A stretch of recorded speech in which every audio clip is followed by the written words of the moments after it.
बिस्मिल्लाहिर्रहमानिर्रहीम अस्सलाम वालेकुम नन ما تاسو ته پیزا ساس کور کې جوړولو ریسیپي راوړې دي.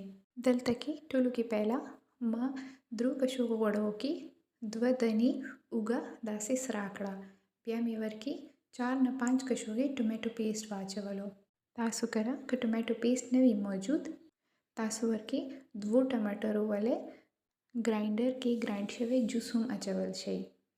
بیا دې نه بعد مونږ ورکې نیمه کشوغه تور مرچ او لږ شانتې مالګه واچوله او تقریبا دا مې دومره پوخ کړو چې هغه غوړي بیله بیله شو.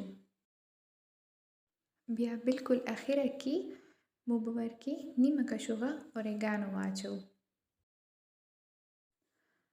او هغه نه بعد بو ډایرکټ اور بند کو او لږ شانتې یخېدو له به پرېږدو.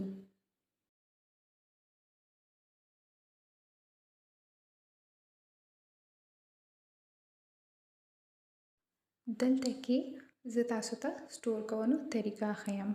دا تاسو یو پلاستیک ډبي کې داسې په آرام سره یوې هفتې له سټور کول هم شي. دا پیزا ساس تقریبا 2 پیزو له استعمالولی شي او همدا پیزا ساس تاسو لزانیا کې ایز ا لزانیا ساس هم استعمالولی شي. د مزیدار شانتې او آسان شانتې کور کې پیزا ساس تیار دی. تاسو دا فریج کې یوې هفتې له آرام سره کېښودلی شئ.